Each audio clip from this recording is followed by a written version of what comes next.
murder, secrets unfold. True crime stories, let the intrigue be told. Grab a seat, get cozy, let's dive into the plot. With Macjay by my side, there's so much to be sought. Mods from the stars, they light up the night. Chillin' with Van, everything feels just right. Welcome to the mystery, the history, the thrill we embrace. Solving cases together we'll trace. With Tabby and Maggie, the journey's begun. With laughter and stories, we'll shine like the sun.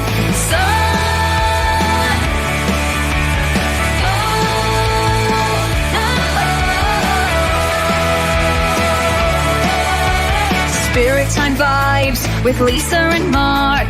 Tia and Mel igniting the spark. According to Lean, curiosity flows. A curious rose in a garden of...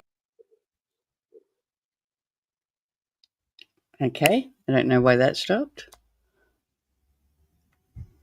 But hi, everyone. Are we still live? Hi, everyone. Yeah, Okay. it's showing me all. Yeah, I don't know why that stopped. We got beautiful Jody in here, and beautiful Jessie and Matt. Welcome in. So tonight we're back to William, and we have had a development yesterday, so we really wanted to come on and share the development. So for those that haven't watched the previous ones, William went missing on the 12th of September 2014. I think he's now one of our longest Australian missing cases in children.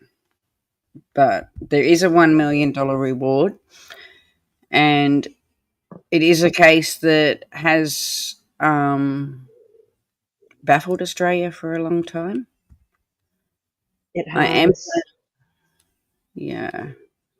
I'm going to play a little video just to show and introduce William. This is our little video that we made for the channel. But this is our beautiful William. Yeah, and what this one's about tonight. So I'll just play that since our intro got cut short. I don't know why. But this is William. They're bringing in a new thing. I know they are. I seen it today. They're trying to bring it up. You know how on the other one you can put the chat up on your screen? Yes. That's what they're bringing into StreamYard. So that's why we're having trouble. Oh. But anyway, here's our beautiful William.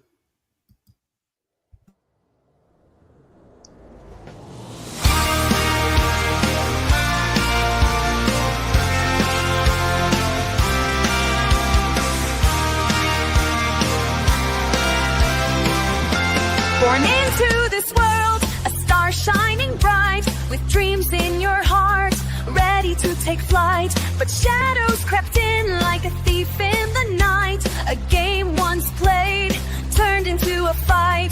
Oh, William, we'll stand by you. You're never alone. We will break through.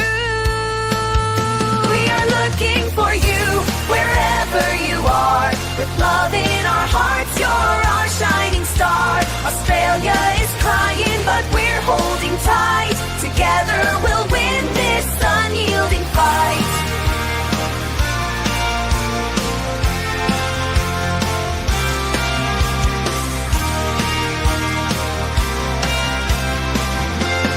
September 12th, the day etched in tears. Australia's heartbroken, facing our fears. A search for the truth through laughter and cries. We promise to find you, we won't compromise. With courage and hope, we'll light up the way. We'll echo your name day after day.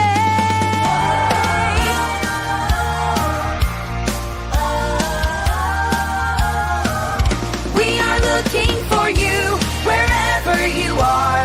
With love in our hearts, you're our shining star. Australia is crying, but we're holding tight. Together we'll win this unyielding fight.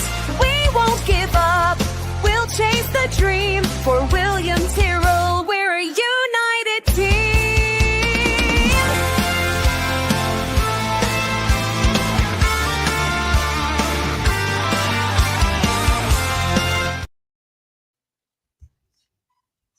Okay. So I'm going to bring up. Oh, and there goes Macjay. Gotta love StreamYard. I'm going to bring up the article. She'll come back. I hope. Hang on.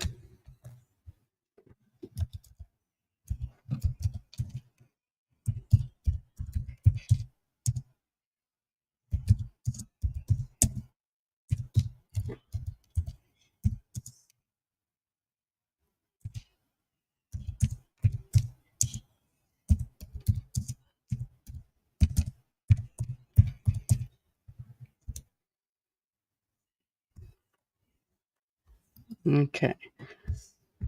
She's dropped off, so I'm sure she will come back. So what I'm going to do is I'm going to bring up the article that has come out. Let me share the screen.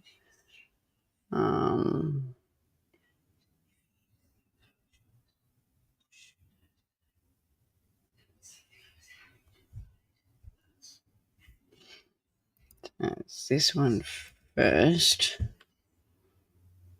So this came out on yesterday at lunchtime. You back? Yes, it just froze up. So I then reset. Ugh, I have no idea. It told me my devices were unplugged and Yeah, it was coming up that your booted devices off. were not showing. Hi, Jody. We're having trouble because StreamYard's doing something and it's not liking Macjay again. It's always you. Never kicks me I off. It don't know always. why. Neither do I. So anyway, this is the article that came out yesterday. There's quite a few, but most of them are all saying the same thing. Let me go into it. Now I'm on another screen, so you're going to have to. So it's an update after man spotted eerie graffiti message on a tree close to where the boy went missing. So this area is called Bird Tree because it's got a big tree and everything. I am going to go into. Actually, I might share that first. Hang on. Stop screening that. I'm going to show you the area first where this happened.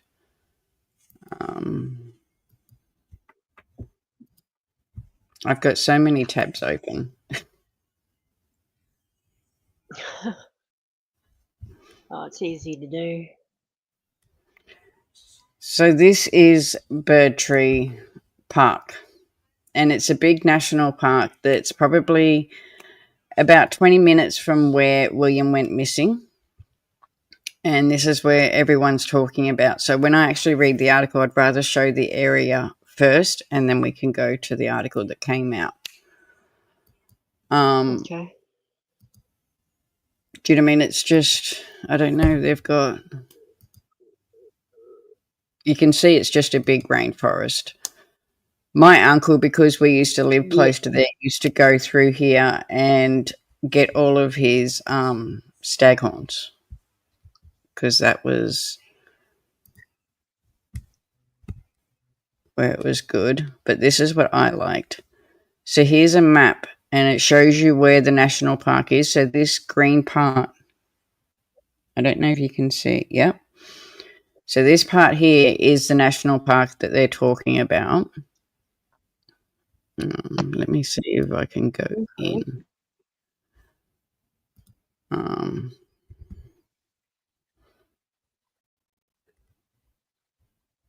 I'm seeing if I can.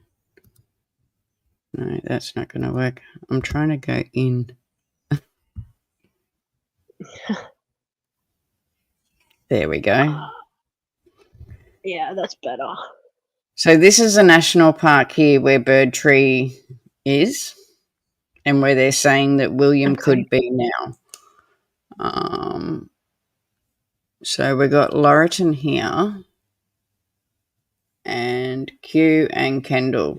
So if you can see where, I don't know if you can see where the little, my thing is, that's where Kendall is. So that's where William went missing. And as you can see, it's not very far from where Birdtree is. So that kind of shows how, like, where the area is.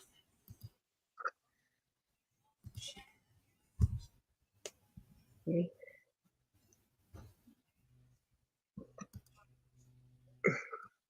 So now I'm Have going the to go to, police like? Oh, no, go. Yeah. sorry. I I'm thought just changing. No, you're right. I'm I just was changing. just gonna. I was just gonna ask. Have the police said anything like official about it, or is it just news? The police said they have looked at this, but they haven't. So we know we had the last lot of searches. Hang on, I don't know why that's playing yet. Did I lose that again? Oh, StreamYard. You just took the whole lot from me then. So the police said they have searched this area, but it hasn't been searched. Last time they done their big digs, it was near the house and a couple of kilometres from the house. Where this is about 20 kilometres, like about a 20-minute drive from where it went missing. So they haven't actually searched this area yet. Now, because of all this, they might have to, because there's a pretty big thing about this. I've lost the whole page. Are you kidding me? StreamYard. Yeah. I know, it's taken the whole thing. Well, this is Birdtree, as you can see. This tree has been there for like 300 Wow. years. Huge. Wow. And it's a gorgeous spot. As I said, my uncle used to go there and collect his staghorns off all the trees. So all these articles came out yesterday. So they're saying that William Terrell is buried near, and this is not a fact. Do you know what I mean? This is just what they're reporting. So I don't want people to say this is what it is, but this is just what they think. Is that he's buried near Birdtree on the New South Wales mid-north coast. According to the distribute claims that were never heard during the inquest into the 3-year-old's disappearance. The claims were allegedly made by the brother of a convicted pedophile who was named as a person of interest to the investigation. They are revealed today so this was revealed in the podcast that we've been watching, the Witness one, in the latest episode. So we do got to catch up. But it comes after the recent inquest revealed no evidence against the woman identified by police as their main suspect, who was the child's foster mother. The Birdtree is a well-known landmark around Kendall, where William was reported missing in September 2014, sparking one of the biggest police investigations in Australian history. Standing in the deep forest around Middle Brother Mountain is one of a pair of giant eucalyptus trees, with the other known as Benaroo. Now, as we know, Benaroo Drive is where he went missing, so it's funny that there's a tree up there with the same name. William vanished from Benaroo Drive, which is, yeah. So it's roughly about 20-minute drive from the two trees, although the area has not been searched by police. So again, we've got a picture of the bird tree, and you can see why it's so popular. It's absolutely beautiful. And on the other side, we have a map, and it shows, so here is the picnic area. That's where I was just showing. And Birdtree is in the middle, and the Benaroo tree is up the top. This is a walking track. that goes around it. So it kind of shows. And we go down a bit further. So they're showing this one again. Here's Kendall, and this is where William went missing. As you can see, it's, I mean, they've highlighted the area here. And this is where Birdtree is. So it's about a 20-minute drive because of the hills and stuff, but as you can see, it is still very close. And if someone had taken him, it wouldn't take them long to get up there. So the allegation is one of the series shocking claims uncovered by months-long investigation into the former person, Frank Albert. And we have spoke about him before. Hang on, let me get back to StreamYard. Hi, beautiful Miss Sharon. How are you, my darling? Let me go down. I do have a picture of Frank Albert. This is him. Ugh, yuck. Yeah.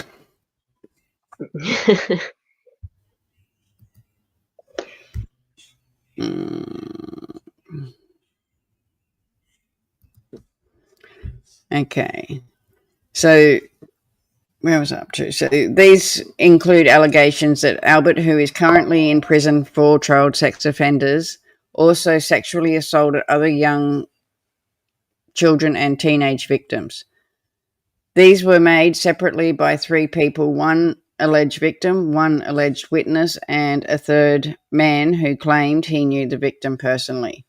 Knowledge of Albert's child abuse convictions was also widespread among his former neighbours in the Johns River, what's a tiny town, and it's a short drive from Kendall. We actually lived near Johns River. It's only about 5 minutes drive from Kendall. It's very, very close. And that's where William was reported missing, obviously. The town's former shopkeeper, Patrick Teeling, said that he was told to warn your kids and don't let your kids go near him. Albert didn't have any scupulars. Mr. Teething said you wouldn't feed him. Jail's too good for him. And you do get warned about him. Like, as I said, I know of him from living in the area, and we were warned as kids about him as well. So he has been in the area for a very long time. There's another picture of him, and there's another picture of him when he was younger. This is back in 1994. Another former neighbour said that he'd heard Albert took young girls and young boys out of the forest, tied them up to trees, and did something bad out there.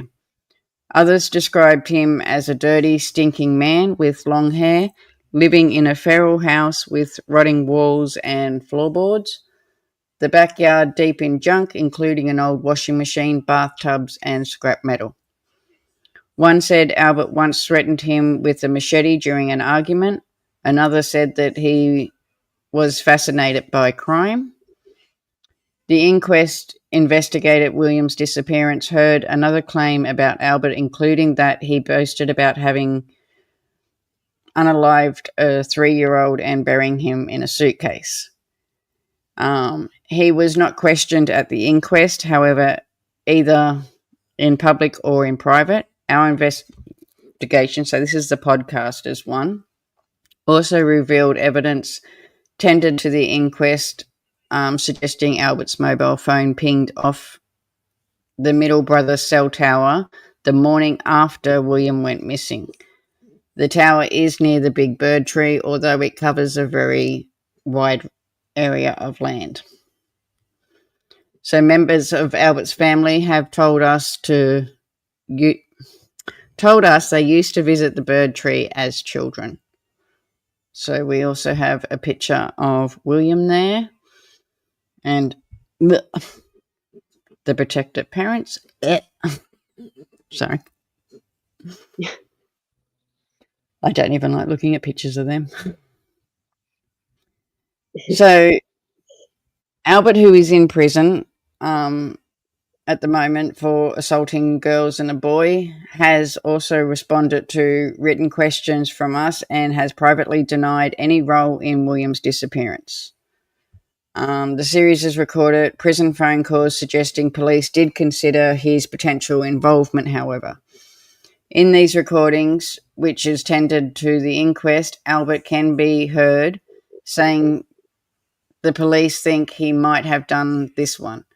In another recorded call, he says detectives suggested that Albert borrowed somebody's car and went down, enticed William out with lollies and ice cream out of the yard. Among the dozen of people we spoke to during the investigation were two men who now live in Albert's old house in the town of Johns River, a short drive from Kendall. The older of these men said Albert's later brother Jeffrey, also known as Bluey, initially denied his brother was involved in William's disappearance. He always said when the stories were going around with Terrell that he didn't do it, the man said. But pretty close to when he died, Bluey said to my son, he did do it. And he's buried on Big Blue Mountain. There where that big tree is. No one ever checked it out. The man's son said he did not remember the conversation, saying instead Jeffrey Albert didn't believe that Frank had anything to do with it. But I think he was under the belief that Frank needed the jail time, he continued. He deserved to be in jail because of the things he's done in his past. When he returned to the same house weeks later, the older man repeated his claim that this conversation happened and that it referred to the bird tree. When told his son did not remember Jeffrey saying this, the older man said he would have said it. I remember tight-lipped or shut your mouth, suggesting this is what somebody had said to him. The older man did not have time to fully explain this to his son, arrived and told us to get off the property, saying he did not want to talk about Frank Abbott again. Neither man wanted to be named, and we are now suggesting these allegations are correct, only that they have been made. They're not suggesting that these are correct, only that these have been made and have not been looked into properly or investigated. So it goes on a bit more about his past, but yeah. So that's what it is. They're basically saying that that Frank Albert took William up to, like, he's enticed him out with lollies and taken him up to this bird tree. Hi, beautiful Ali. How are you? Welcome in, my darling. So,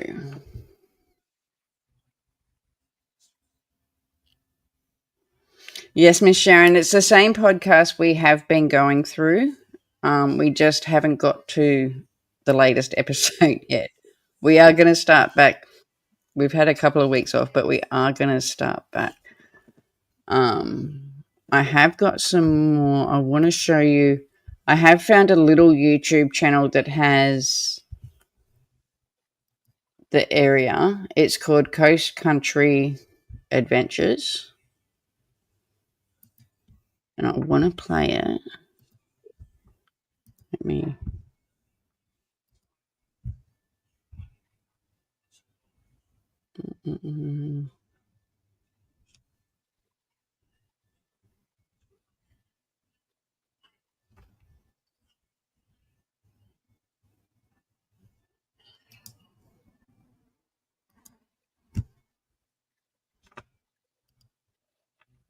Okay.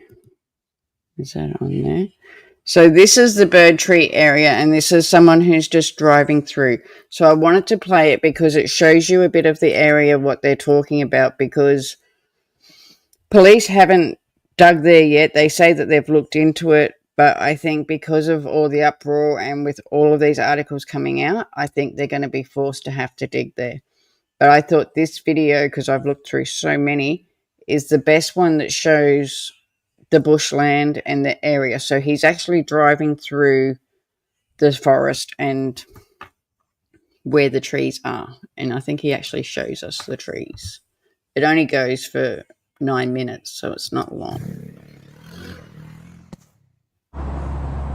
G'day and welcome to Coast and Country Adventures. In today's episode, we're going to be heading to Bird Tree, which is in the Middle Brother area. As you can probably hear, the highway from north along the highway towards Kendall, and off Bird Tree is just short of Kendall, north of Taree. And from here, we head up. We get off the tar onto the dirt road, and we're going to be heading up towards Middle Brother and then over to Bird Tree, and we should be looking. So where he just showed at the side where the highway is, it's not there anymore. The highway's actually a lot further up. But when William went missing, the highway was just there. And you could actually see it from where he is.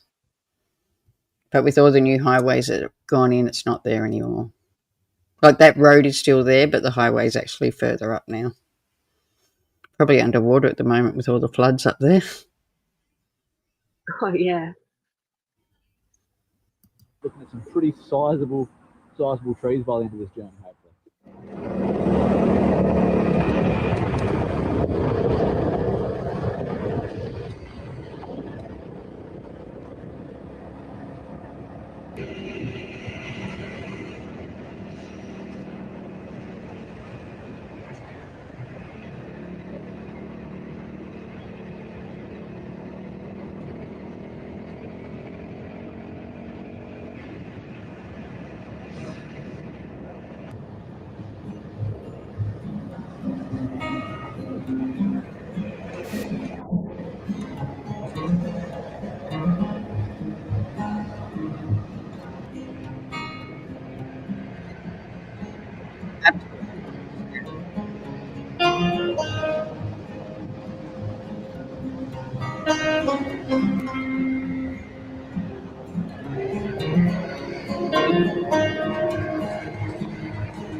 And just at looking at this, you can see why the police don't want to search this area. Like, have a look at the bushland that they've got to search through if they do.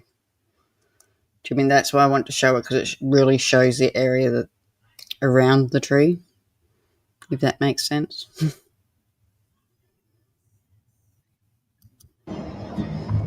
Yeah, it does make sense to me. Sorry, I cut you off there. Were you saying something? Oh no, I was just highlighting the comments. Oh.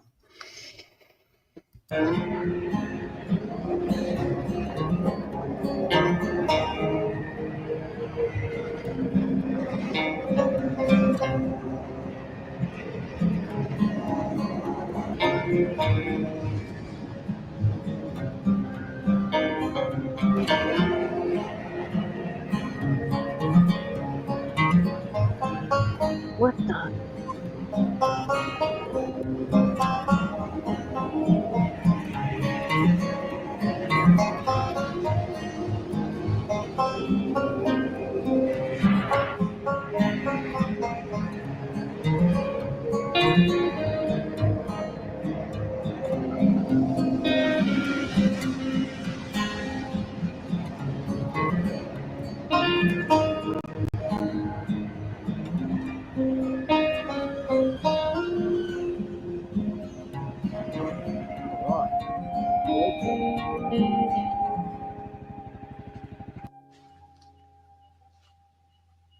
This is the entrance to Bird Tree.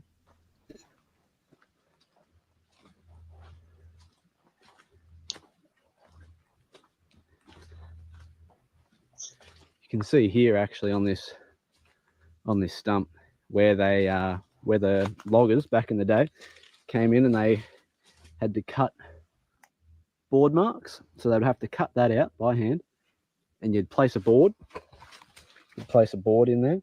That way you could stand on that, and you'd cut the next one. You'd cut the next one out, and you'd put a board in there, and you'd have to climb up on that before you cut it down up there. And the reason they cut it down so high up is at the bottom of these quite large trees used to get a lot of rot in the base, so it really wasn't worth, you know, trying to drag out of here. So that's why they cut them up so high. And you can see there's the board marks on that side. 1, 2, and then around the other side, because it was a 2-person job to cut down these trees by hand with hand saws. 1, 2 board marks there as well. Now, that tree that they just showed, I was watching one earlier. It took 5 people. It doesn't look that big on the video, but it took 5 people with their hands around it, going around the tree to actually get around the whole tree. So it gives you some kind of like how big the trees are. The story goes, a lot of these big trees were left here at Bird Tree because the loggers back in the day saw that some of these trees were so large that they actually, and they had logged most of the rest of the forest here, they sort of actually wanted to leave them. Also, probably because they're so large that they actually couldn't get them out of here, especially once we get down to the Bird Tree. You'll see why. So it's in a creek, and it'd be very difficult, especially by bullock, to be able to actually get those trees out of there. Looks like a bit of a face in that tree. Bit of a spirit tree, I guess you'd call it.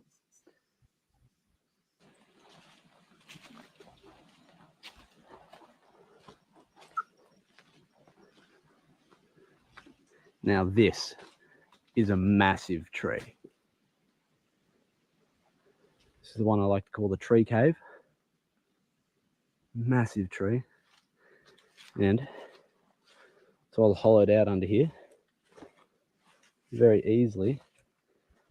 Large enough for me to be able to stand in. It's probably about 3 or 4 times my height above my head. It's amazing.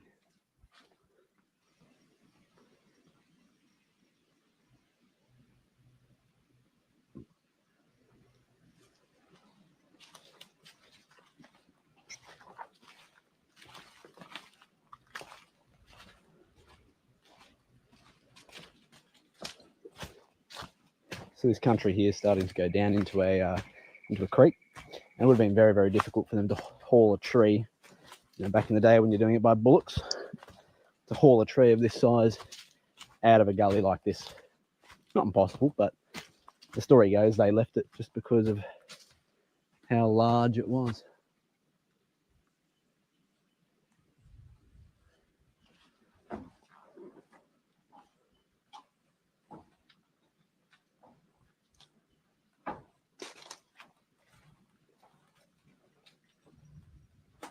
You can see a bit of a creek down there.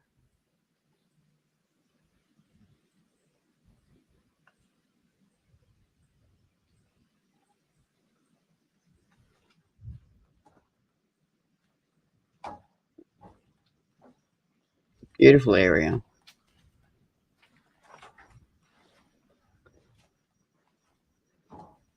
Seems to have some white ants in it, or at least have had some white ants in it.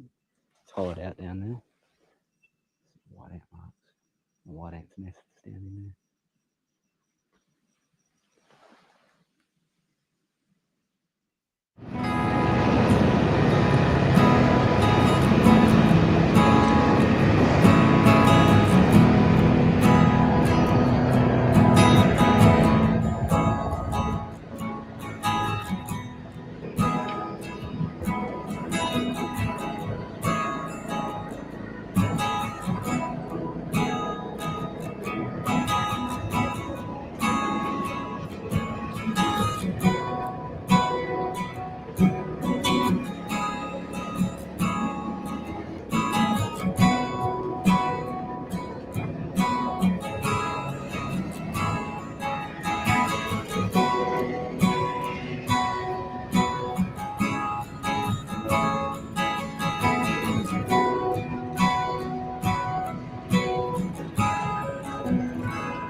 Alrighty, so that was Bird Tree and Old Lookout in Middle Brother National Park and Middle Brother State Forest and that sort of area.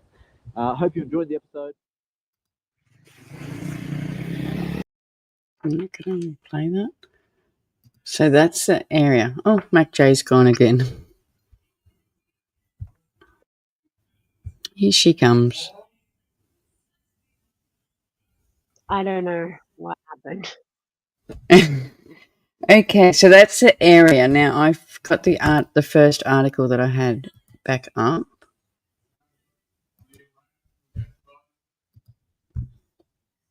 Mm-mm-mm.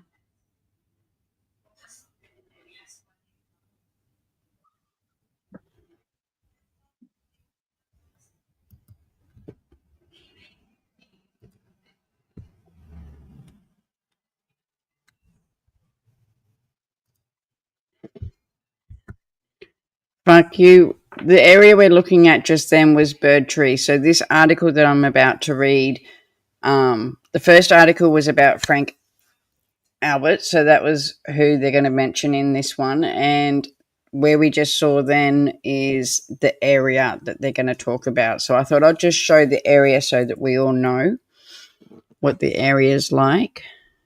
I have 4 milligram water rights. I know. There's huge floods at the moment in around Taree, what's all around this area. I know because my husband does the trucks and that, and we had a lot of trouble getting all of the trucks through the floods at the moment because they're not getting them through. So I expect our food prices to go up again. The trucks are having trouble. So this article also came out yesterday. As I said, there's quite a few. But this is an update after a man spotted an eerie graffiti message on a tree close to where the boy went missing. So this is 20 minutes from where William went missing. The man said he came across the message close to where the toddler was reported missing.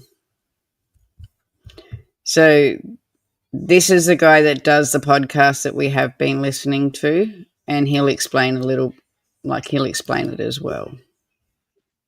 Oh. Sydney on the 16th of March 1968 and started cycling home. She never made it.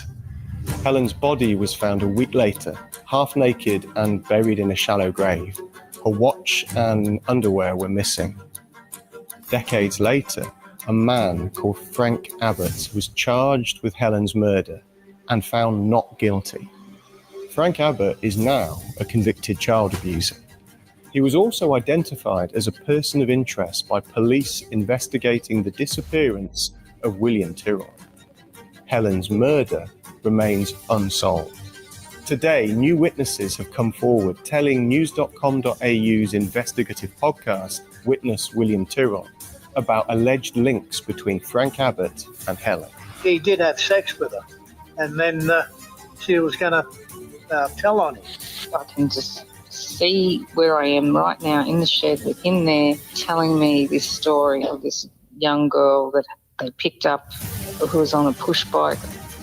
And while none of this suggests Frank Abbott was involved in Helen's death, to date, those claims have not been investigated by police. For more shocking details from our months-long investigation into Frank Abbott, head to news.com.au or search for Witness William Tyrrell wherever you get your podcasts. So that's the podcast. So a man spotted a graffiti naming the missing toddler William Tyrrell on a tree stump not far from where the 3-year-old disappeared 9 years ago. Said he alerted police and gave them directions but never heard any more about it. Bob Cairns told the news.com.au that he came across the stump only a kilometre from the bird tree, a well-known landmark in the area around Kendall in New South Wales from where William was reported missing. And this message was found 2 years after William went missing. So Mr. Cairns said that his stomach churned when the area this week became the subject of calls for a new search. So this is the stump that they're talking about, and it says Jesus saved William Terrell. You can't see the Terrell part, but that's... So this was found 2 Wow. years after William went missing. And it's still there today. A container found beneath the tree stump that had been graffitied. It contained a torch, a magnifying glass, and some other little items. So that's the container that was found. Interesting. And as you can see, he's right near the stump because you can see the red writing there. So News.com investigation podcast Witness, what's the one we've been listening to, has aired contested claims that the late Jeffrey Albert apparently told another man about his brother Frank had told him that William was buried up at Big Bird Mountain. So that's where we just went through. That was that video. And that is where the big tree is. The man promptly relayed his conversations to his father, though now says Frank's brother said no such thing. After hearing the fresh allegations, Mr. Cairns told News.com that he had come across the stump with the words Jesus saved William Terrell, only a kilometre from the bird tree in 2016, 2 years after William's disappearance. So there's our beautiful William and the big bird tree.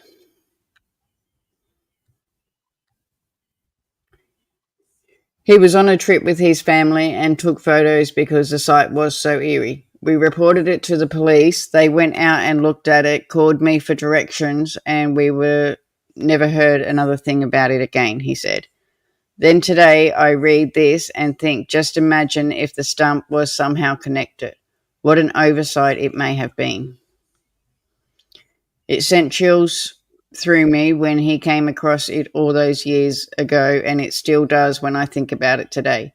Who writes something like that on a stump in the middle of the bush? We still don't know what happened to the young fella, but whoever sprayed this stump obviously had formed an opinion. So again, this is just the map to show where William went missing from and where Bird Tree is.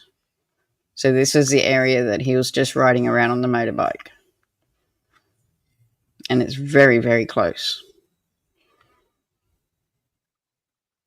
These are just some from the last search that they done in 2021. But this search that the photos are of was only about 2 kilometres from the house. So it wasn't out at Bird Tree.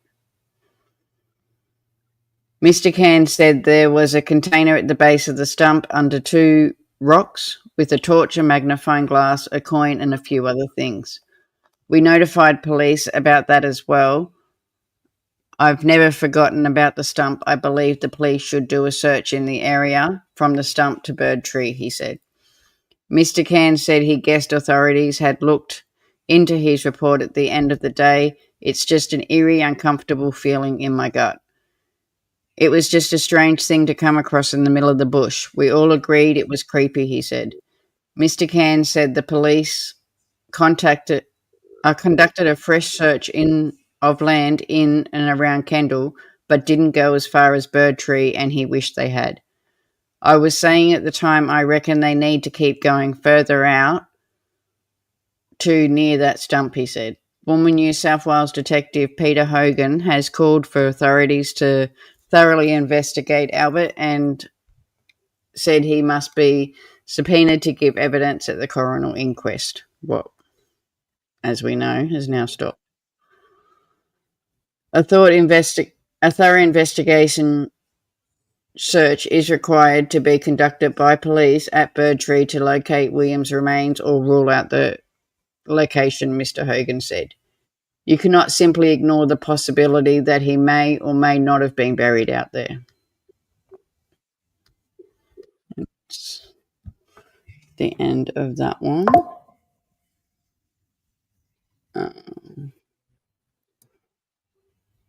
I think that's...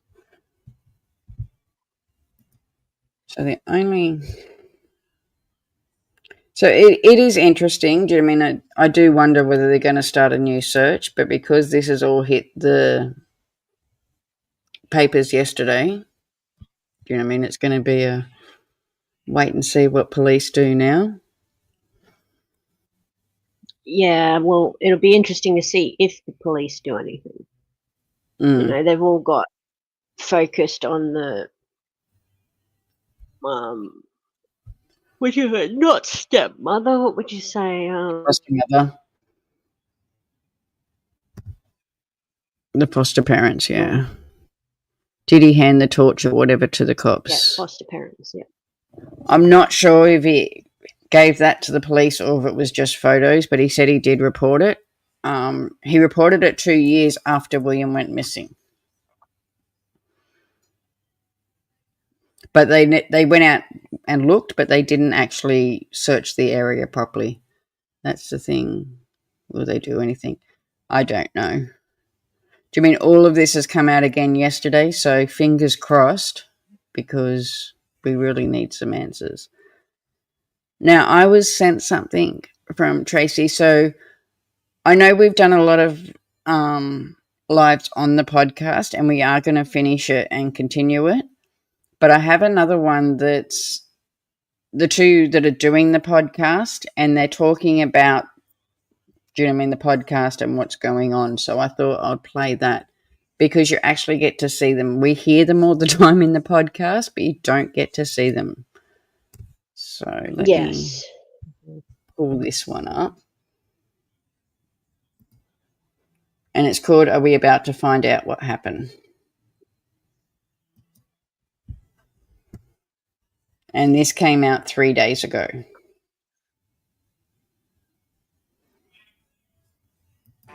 Tell our audience a little bit about this story that has genuinely captivated an entire nation. We have found darknesses that I never expected to. The things we have seen and found have been utterly shocking.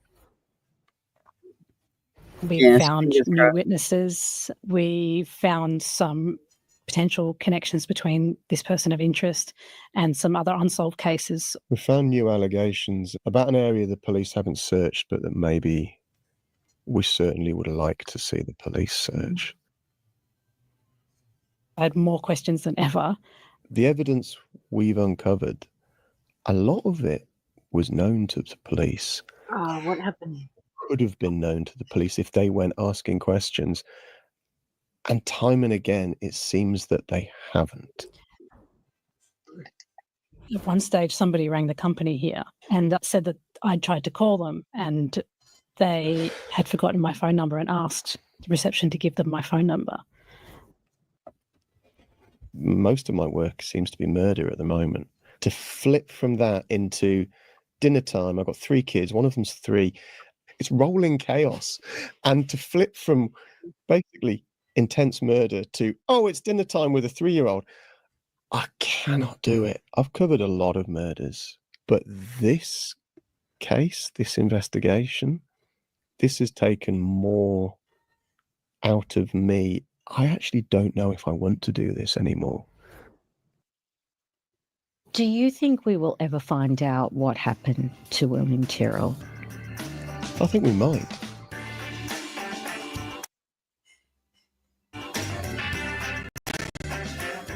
Dan Box and Nina Young, welcome to the Stellar Podcast. Thank you. I know you're very familiar with how podcasts work, pretty much more so than anyone else in Australia. But first time here, and of course, just full disclosure to our listeners right up front, we all work together. Yep. But before anyone thinks that they're about to watch or listen or read to an editorial meeting, okay, that might be true, but an editorial meeting with 2 of the top investigative journalists in the country, the brilliant duo behind Witness, William Tyrrell, which launched last October, went straight to #1 on the Australian podcast charts, millions and millions of downloads since, and is about to return with 4 new episodes that will reveal new information that could take the investigation in a whole new direction. So if that's an editorial meeting, let's get on with it. Let's call HR and invite Australia to come and join this. William Tyrrell, of course, being the 3-year-old boy who disappeared from his grandmother's garden in 2014. He's never been found. The disappearance has been one of the most talked about cases in the country. For months now, you have been working on these new episodes that will be dropping from tomorrow. You've spoken to everyone who's been involved in the case, including William's biological family, his carers, and former homicide detective Gary Jubelin. Dan, I'll start with you. You are a Walkley Award-winning journalist who's broken hundreds of stories across the course of your career, both in the UK and here in Australia. Can you tell me what first drew your attention to the William Tyrrell disappearance and your first involvement in investigating this case? I was one of the few reporters who covered the immediate aftermath of William's disappearance, so that's going back 10 years now. I wasn't there the day after, but I think I was there within days working on the story. And I remember I've covered a lot of murders, and you get kind of hardened to it. They don't bother you anymore. But this one, I remember one occasion I was up on Benneroon Drive, which is the road that William was last seen on. And the detective who was leading the investigation at the time was talking me through their theory then that William may have run down this grass bank from the house to the road, and that maybe someone had been on that road and that person had taken William. And I had a 3-year-old at home, so the same age as William, to within a couple of months, I think. And because of that, I could picture a 3-year-old and how they move. You know, that slightly wonky, slightly funky way of moving. I could picture my 3-year-old running down that slope to the person on the road. And it troubled me in a way I don't think any other case has troubled me. And I've stayed with it in different ways and in different forms, reporting on it in the 10 years since. And I think part of the reason to come back to it and look at it in the way we have done now, and Nina and I have been working on this for 2 and a bit years now. Yeah. And this goes to this is part of the reason I was grateful for the invitation to come and talk to you, because I know normally this podcast is about talking to celebrities and about that world of celebrity. But of all the murders that I've covered, and I think maybe there are few other murders in Australia that have that element of almost celebrity to it. Not the good things about celebrity, but the vast amount of media attention. Like I've literally seen paparazzi car chases pursuing witnesses. I've actually been involved in one of them. The people trawling through the untold details of other people's lives that are just kind of held up to the examination of the media gaze and kind of ripped apart. All that element of celebrity, the William Tyrrell case has been kind of distorted by it. And now I don't think, like maybe with a lot of celebrities, what people think is the truth and what actually is the truth are completely different things. So that's why we came back to it. Nina, what about for you? Tell our audience a little bit about that idea, and as Dan has explained, this story that has genuinely captivated an entire nation, and then from that moment bringing something like Witness to fruition. Yeah, so Dan, I think, started at the company about 2 years ago. We met. 2 and a bit, yeah. Yeah. Yep. The day he came in, we had a meeting, and I was like, "Hi, I'm Nina. I've heard you're doing a William Tyrrell podcast, and I would like to work on it," because I don't do small talk, Sarah. No. Right into it, Nina, absolutely. Hello, I'm going to work with you. I don't think I anticipated at that point, or could have, the amount of work that we were actually going to be pouring into this thing, or that we'd be working on it 2 years later. No. But we did get straight to work. A lot of that work is sort of quiet background filing, the amount of filing this guy does. We've got a timeline, so a list of events, like bullet points. This happened, then that happened, then that happened, then that happened. I think it's actually about 250,000 words now. So it's the length of 2 and a bit books. And that's just our kind of main reference document. But, the amount of work that Nina's done, we wouldn't be here now talking about these new episodes, because I thought we'd finished this series last year. And in fact, I used to tell Nina that I was taking the whole of this year off. But at the end of last year, Nina went off on this kind of side investigation, which I kind of... You just kept going like, well, I'll talk to you about it. I'll talk to you about it later. And then we finished the series last year, and I thought that was the end. And then Nina said, right, now you have to sit down and I'll tell you what I've got. And I remember the feeling, there's almost this sinking feeling of, okay, there's so much more to do. So that whole year off, which, by the way, is the first I've heard about this potential year off as a manager, but we'll talk about that yet. Offline. That you knew then that you had to go back. Coming into the first series, what were the biggest questions for each of you that you initially wanted to explore? What of all of the questions that people were asking, do you think the appetite for answers was the strongest for Nina? I think there was so much mystery surrounding this case. And despite what had been fed to the media, there weren't really any details to it. So we knew that the police were looking at William's foster mother as a potential person of interest or a suspect. But they didn't really say why. And they didn't say why they were looking at her rather than looking at other persons of interest that had been raised previously in the investigation. I think that's the biggest focus that people had when we first started this investigation. Yeah, for me, it was that kind of gulf between what people thought they knew because of what had been in the media and what actually the truth was. But there was another element to it for me, which was because I'd been reporting on this in different ways for newspapers. I did a couple of books that touched on this.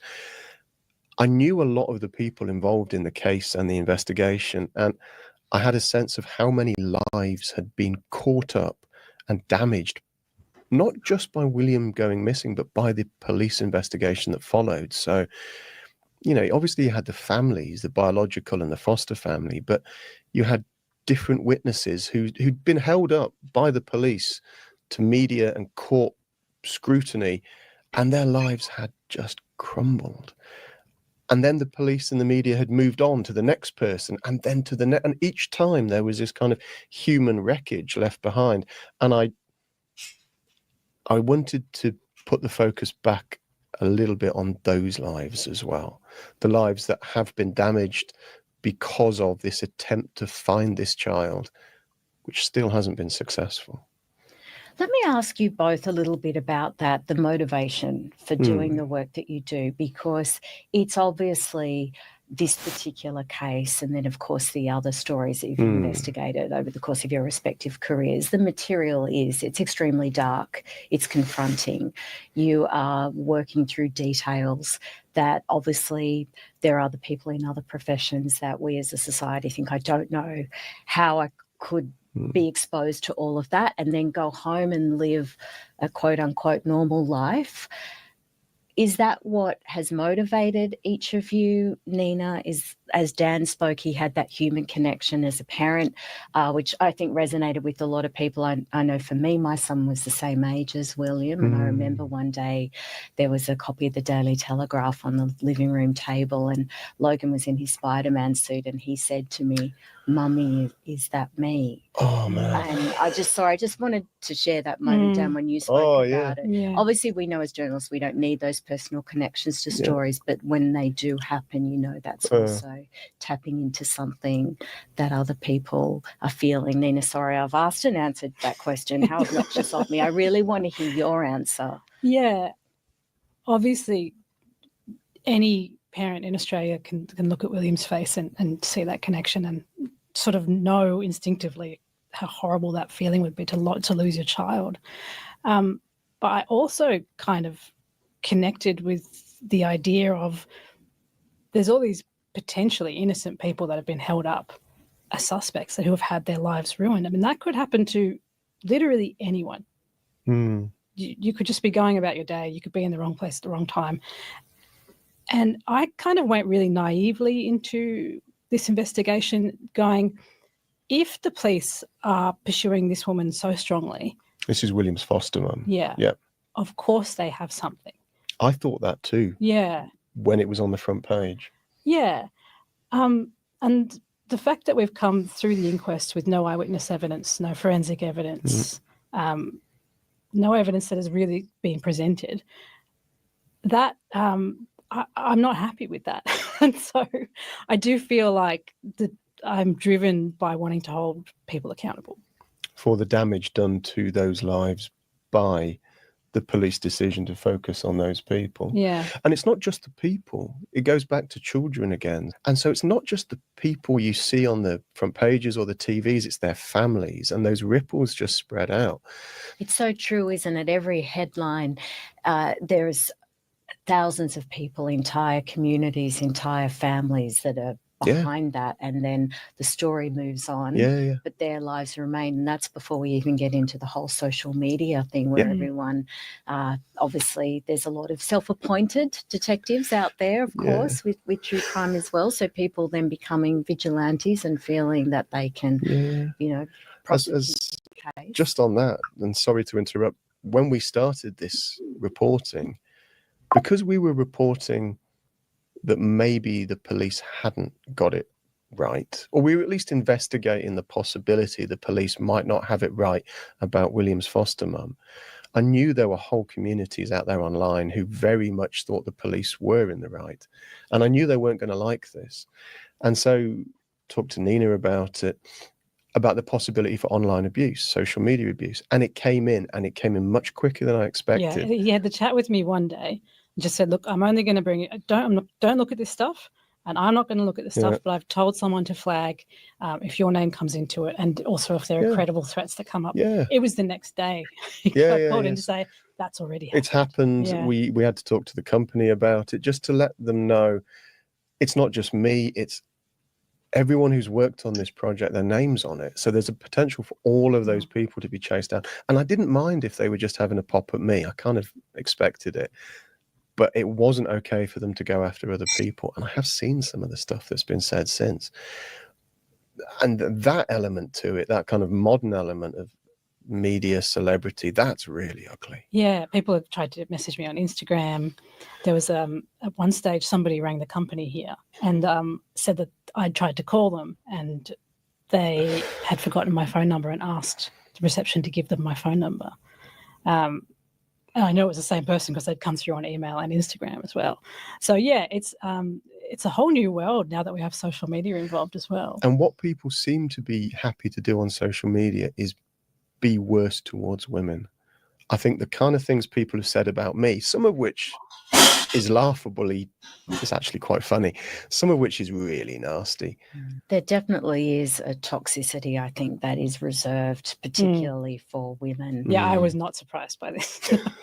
Definitely not surprising, but even when you are prepared and even when you have, as you say, somebody like Dan warning you and then the next day it's happening, you can be prepared. And then, of course, there's the reality, and you're talking, Nina, about people trying to get hold of your phone number.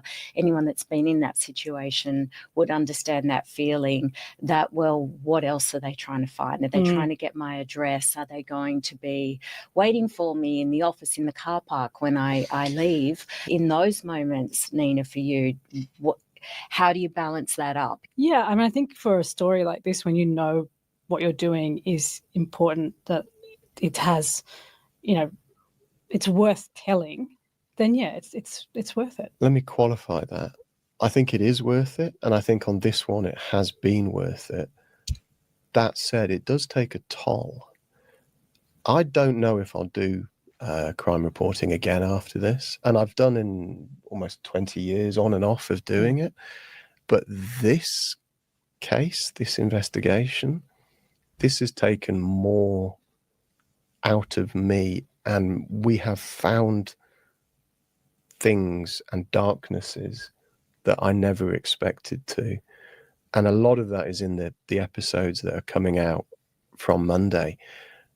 The things we have seen and found have been utterly shocking. And I actually don't know if I want to do this anymore.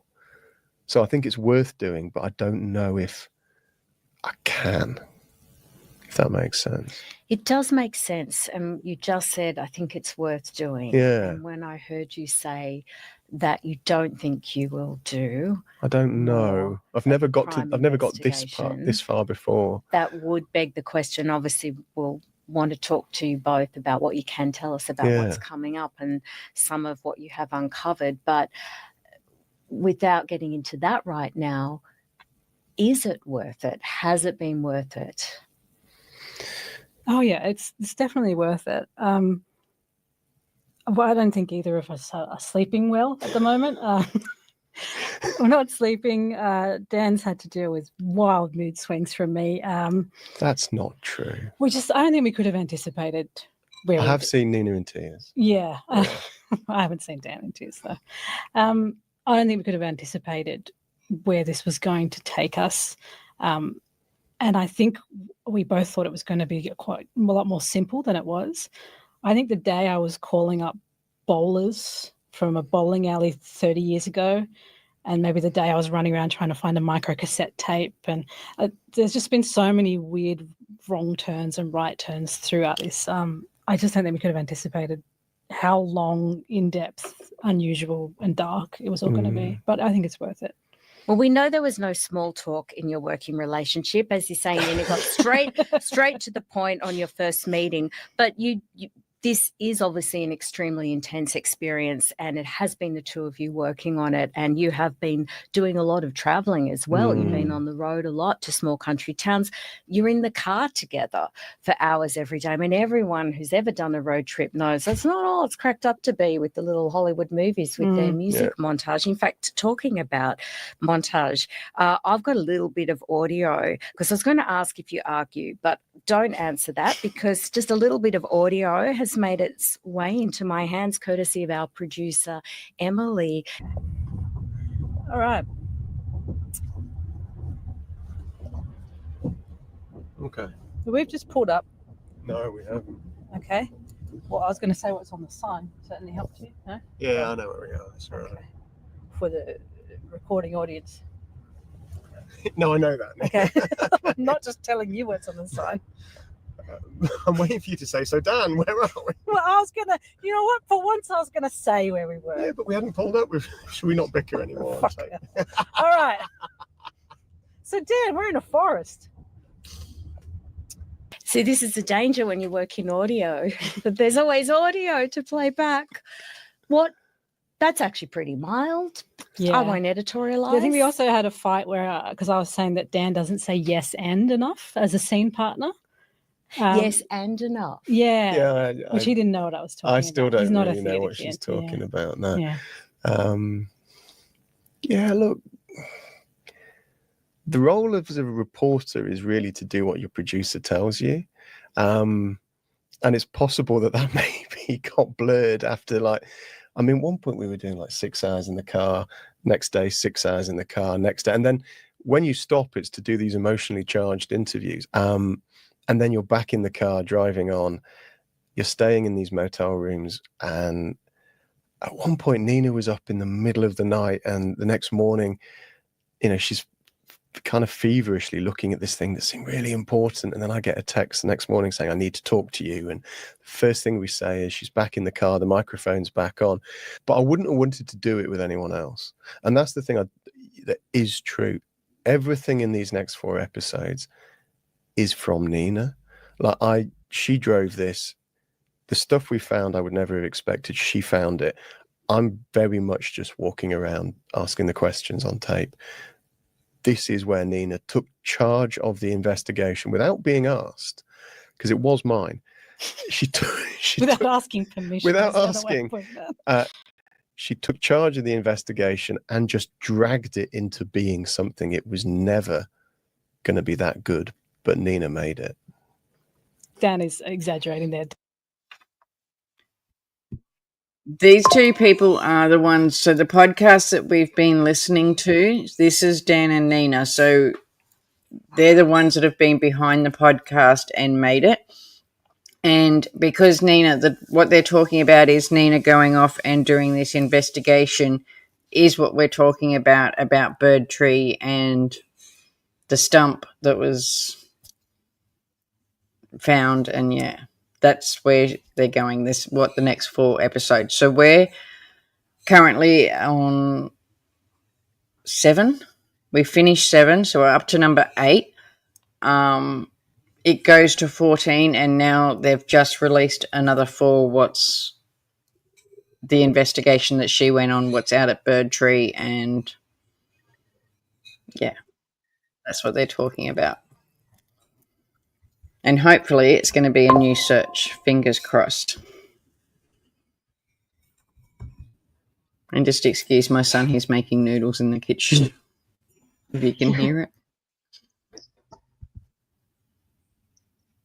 Dan has worked a huge amount on this as well. Coming from that sort of confronting, emotionally draining, physically taxing, arduous investigative work, to move in between those different things. We do have a playlist, Kez, of William Terrell, and it's all of the ones that, like the podcasts and that we have already gone through. What's the first 7? No, I believe we've gone through 7. Yeah, we're up to number 8. But the first season finished at 14, so we've got 6 to go, and then now they've just released a new 4. What's these ones they're talking about? Oh, wow. So 10. Just to give us a bit more work. Yeah. Presumably is going back to that skill that you my wife will saw. talk about this, though. I really struggle with the transition from work, out of work into family, and I'm not very good at it. Partly because our work is intense in terms of the subject, because most of my work seems to be murder at the moment, but also the intensity which we bring to it, because we're writing scripts, we're writing articles. It's and then, particularly if you're working from home, to flip from that into dinner time. I've got 3 kids. One of them's 3. It's utter. My wife hates it when I say this. It's rolling chaos. And to flip from basically intense murder to, oh, it's dinner time with a 3-year-old. I cannot do it. I try so hard. I'm getting better, but I'm working on that. So yeah, look, we're not perfect at it, but we're doing our best. It does affect your sleep. Yeah. Nina's had dreams about William Tyrrell. Yeah. I've got to the point where before I go to sleep, I tell myself, don't think about William Tyrrell, because I won't go to sleep otherwise. Let's talk a little bit then about the next 4 episodes of Witness, which, as you say, being released from tomorrow, Monday, May 19. As I said at the start, you have uncovered an awful lot of information, and that will obviously, there'll be new information in each of the 4 episodes. What can you tell us, our audience, about what you have uncovered? Yeah, so we came to the end of the inquest. That's where we left our last episodes. So that's the inquest into William's disappearance. Yeah, and that inquest ended very abruptly. In fact, they cancelled the last week. Yeah. With a few days warning, they just said, we're not going to have the next hearings. And I think, again, naively, I was sort of hoping, well, we'll go through the inquest and we'll get all the answers that we need. We won't have any questions left. We got to the end of the inquest. I had more questions than ever. And that's when we started looking at some of those questions for this next part of the series. What we decided to focus on was a particular person of interest in the case, who we felt there were remaining questions about at the inquest. And so we've really gone deep on some of the evidence that was presented at the inquest about him. We've gone on and done our own investigation from there. We've found new witnesses. Kez, it's funny you say that, because I have banned mushrooms from my house completely. And my daughter came out today and asked me, could we have stuffed mushrooms? And I just looked at her. It's like, no. We are not having stuffed mushrooms ever. I don't think they understand just how Macjay and like, no. Next she'll be telling me she's going to for ageism. You watch. Oh boy.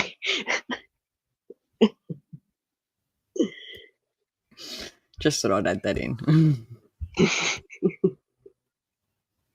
We found some potential connections between this person of interest and some other unsolved cases on the mid-north coast that are not William Tyrrell. We found new allegations about an area the police haven't searched, but that maybe we certainly would like to see the police search. Mm. And what has struck me throughout is that the evidence we've uncovered, a lot of it was known to the police, or could have been known to the police if they went asking questions. And time and again, it seems that they haven't. Again, that's the other thing. I feel like I've been naive the whole time. Every time I go into the next chapter, I'm like, I was really thinking we're not going to get too far with what we're looking at here, because we're going to realize that the police are in the middle of an active investigation here, and they're going to pop up and they're going to tell us to stop.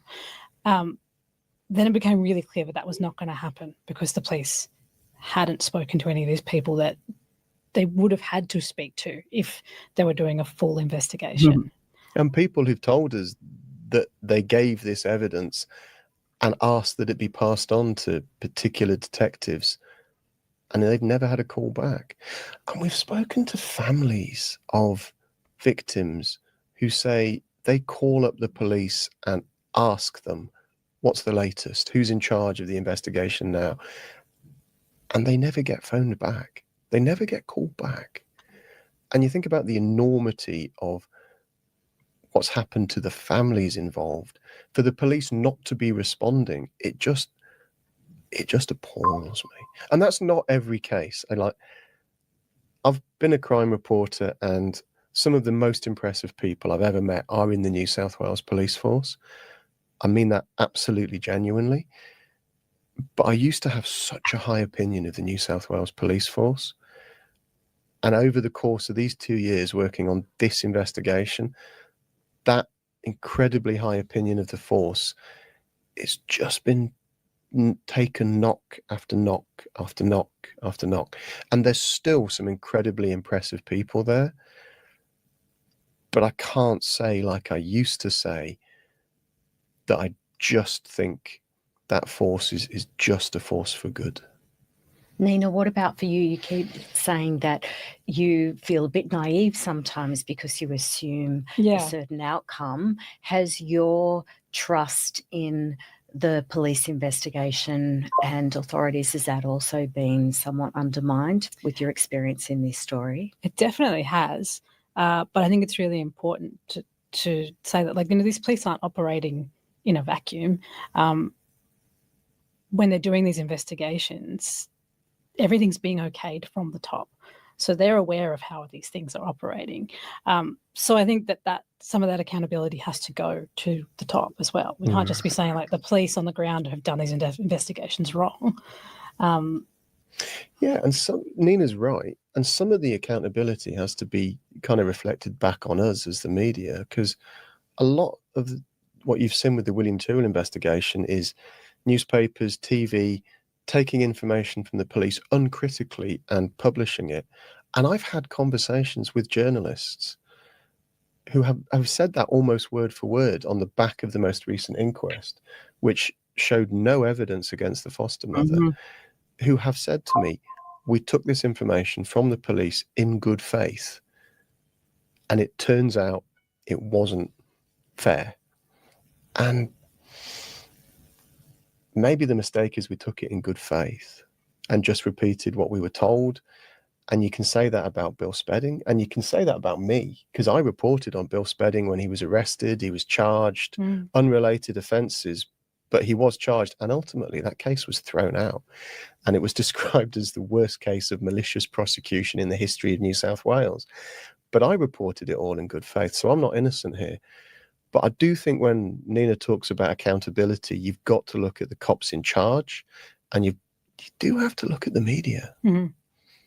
once all the information that's going to be revealed in these new 4 episodes is out there in the public domain later in the week, what would you be anticipating or hoping, maybe both of those you can answer, in terms of the police investigation? I would like to see the police investigate some of this new information that we've found. And if they don't, I would like to know why. Nina's more hopeful than I am. Again, maybe I'm going in a bit naively. I'll come back to you. I would like to see a lot, if I'm honest.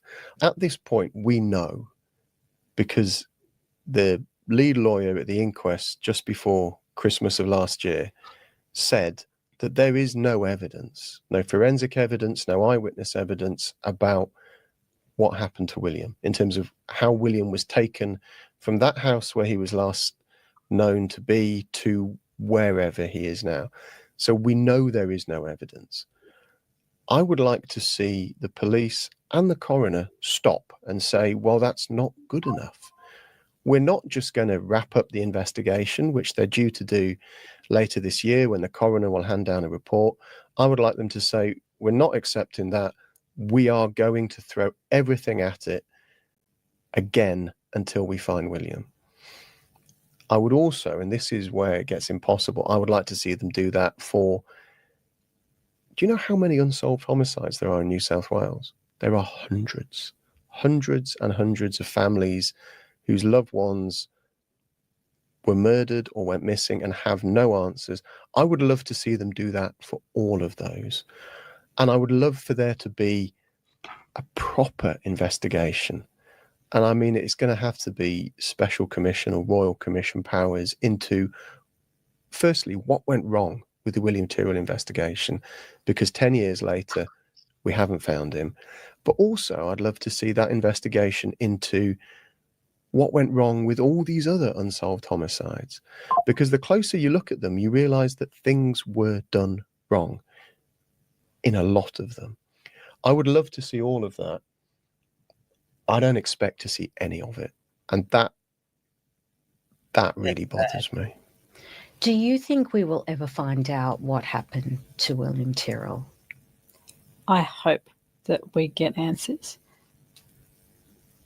Am I hopeful that we will? It's looking less and less likely. 10 years on, witnesses are getting older, dying, losing their memories. And, you know, there are witnesses that we've spoken to in these new episodes that are coming out this week that the police haven't spoken to yet. But by this point, their memories are already going. So we know that it's too late for the police really to speak to these people. It may be too late, but I really, really hope we get answers. I think we might.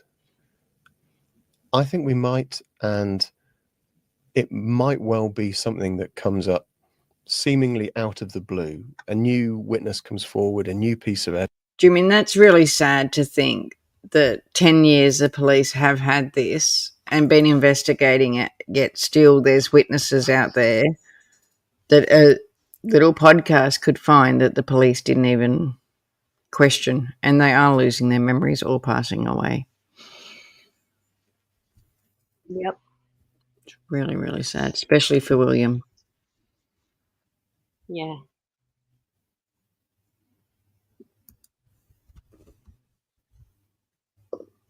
Evidence. A detective picks up the file and goes, well, what about that? That happens in other cases.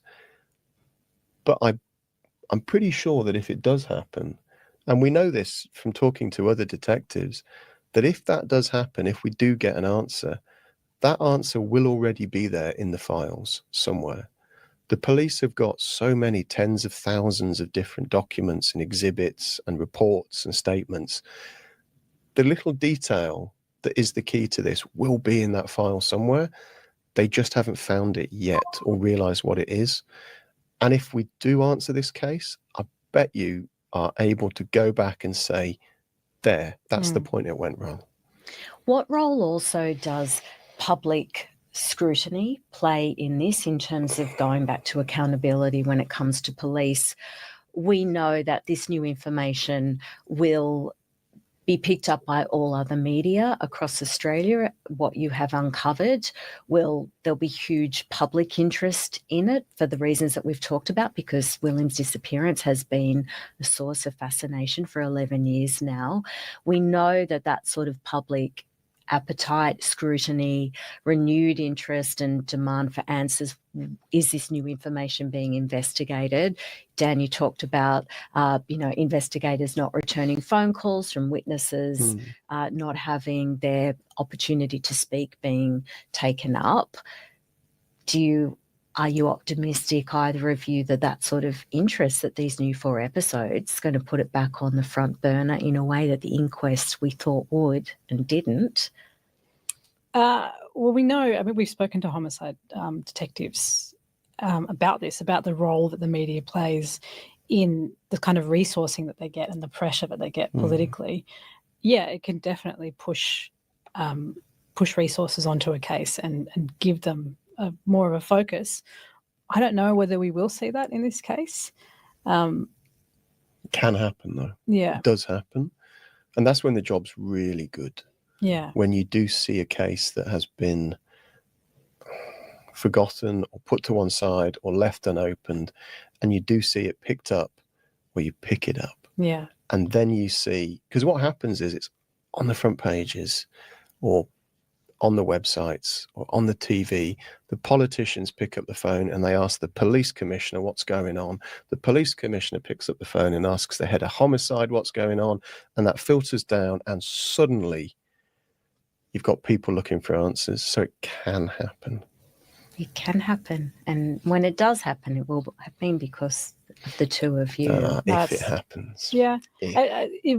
I wouldn't say it's because of the two of us. That a lot of really brave people have come forward and spoken, and they're the ones who are really putting themselves on the line to do that. We're just standing there with a microphone. So it definitely won't come down to us.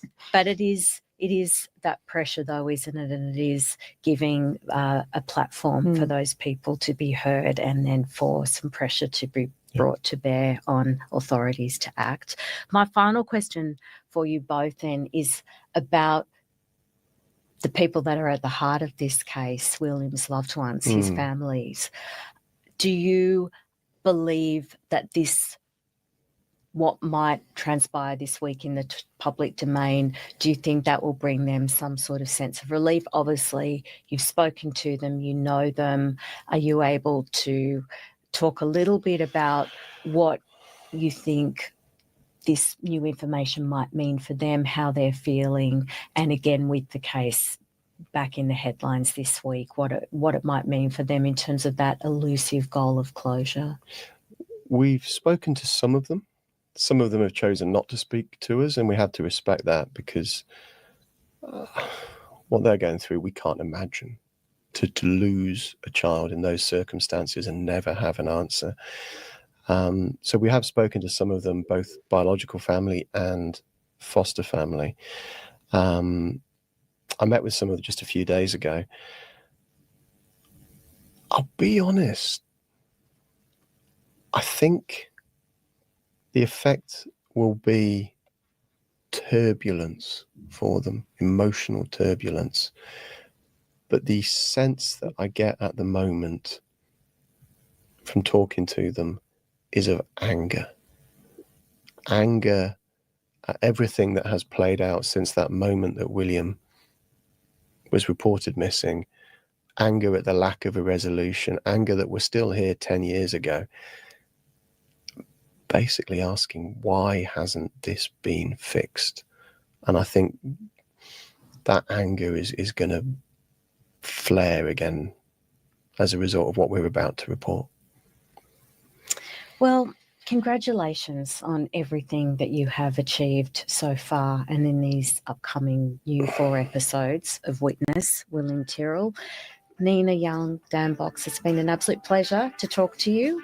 Thank you, everyone, for joining our editorial meeting. I think you would agree. It's way more glamorous than not your usual. Of course, there was audio because, as we've just discovered, thanks to Emily, we always have audio of all of our conversations. Not really HR, that's not legal. You can find out more about Witness William Tyrrell podcast via the link in our show notes, or search for Witness William Tyrrell wherever you get your podcasts. Thank you. Thanks, Sarah. Thank you both Thank so you. much. So I thought that was a good one because we can now put faces to the names that we listen to in the podcast Yes. for the amazing work they are doing. So it is a yeah, bit. they've done- Okay.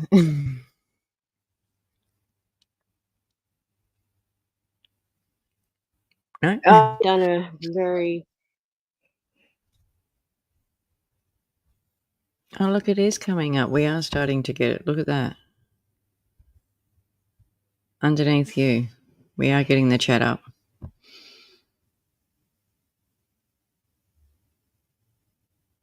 I don't know if she can hear me. So yeah. So that's the thing. So now we're just gonna keep out and see if any more happens. I will put some of these articles in our Facebook page as well. And anything that I hear over the next week until we can get back and do the podcast again. If anyone has missed it, there is a William Tyrrell playlist on our channel. You can go and watch it on mine or Macjay's. They should be both. I think they're both on both our channels. But yeah, definitely go and watch them. There was a couple of stuff. We are having trouble tonight because they're bringing this chat in. You can see it's now coming up on ours. So that's what it is. They're trying to roll it out. And they're obviously rolling ours out while we're live. So that's why I keep losing the beautiful Macjay. I will play our video again one more time for William. And then... Can I find it?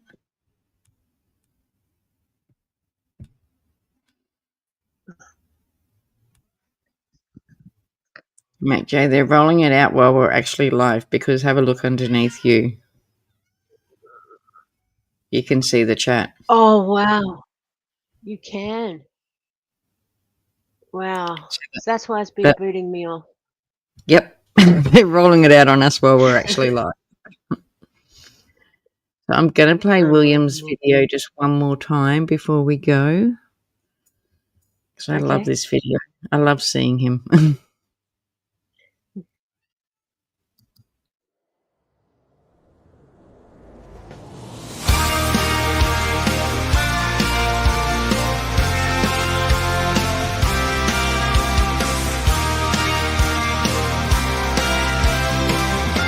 Born into this world, a star shining bright, with dreams in your heart, ready to take flight. But shadows crept in like a thief in the night. A game once played turned into a fight. Oh, William, we'll stand by you. You're never alone. We will break through. We are looking for you wherever you are. With love in our hearts, you're our shining star. Australia is crying, but we're holding tight. Together we'll win this unyielding fight.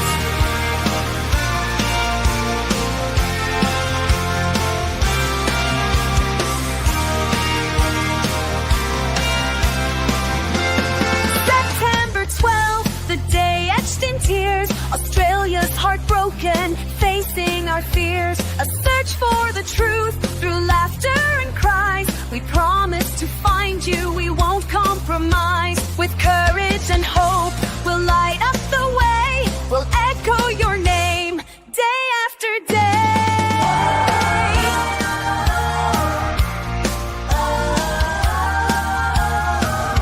We are looking for you wherever you are. With love in our hearts, you're our shining star. Australia is crying, but we're holding tight. Together we'll win this unyielding fight. We won't give up. We'll chase the dream. For William Tyrrell, we're a united team.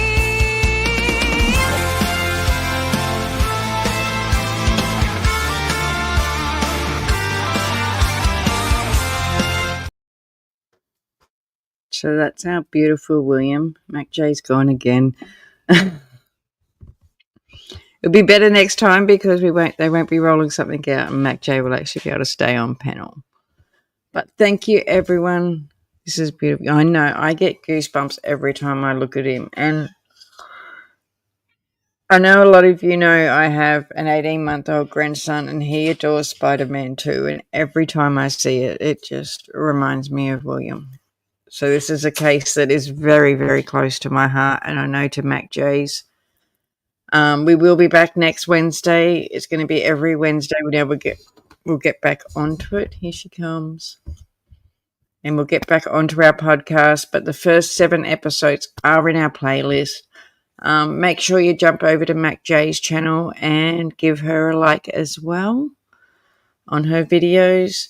Maybe even go and watch them on hers so that she can get some watch hours, because we're trying to build hers up as well. She has them all on her channel. Our Facebook page has been posted, so if you haven't joined it, and Kez, I am so excited you got your name back. It's so good to see you with your name back. I know, I'm so excited. I'm actually smiling just seeing your name. So other than that, I will see you all next time. I'm still working on, oh my God, the cat's just jumped up on me. I'm still working on our Mushroom Lady. So we'll be back on the weekend for Mushroom Lady. I do want to get back on to the Amy ones that we're doing as well, because that's another amazing podcast that we're covering as well. Over the domestic violence. Oh no, Macjay can't get back in. But yeah, okay then. Well, I'm going to end it there. I love you all, and I will see you next time. Thanks, everyone.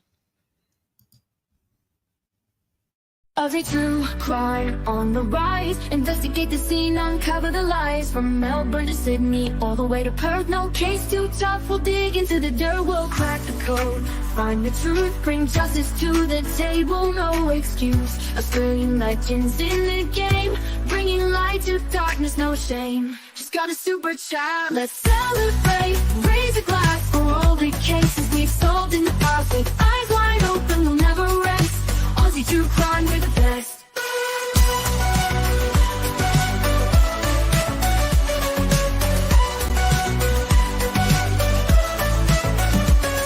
From cold cases to missing persons, we'll leave no stone unturned. Every virgin detectives in our hearts will never give up. But justice and truth will always hear us. Ooh, thank you so much. Let's celebrate, raise a glass for all the cases we solved in the past. With eyes wide open, we'll never rest. Aussie true crime, we're the best.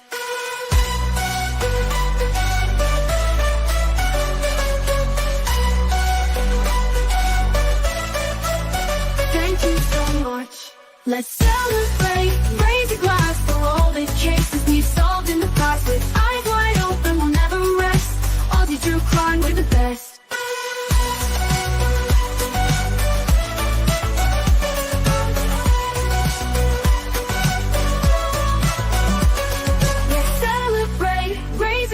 For all the cases we've solved in the past. With eyes wide open, we'll never rest. Aussie true crime, we're the best.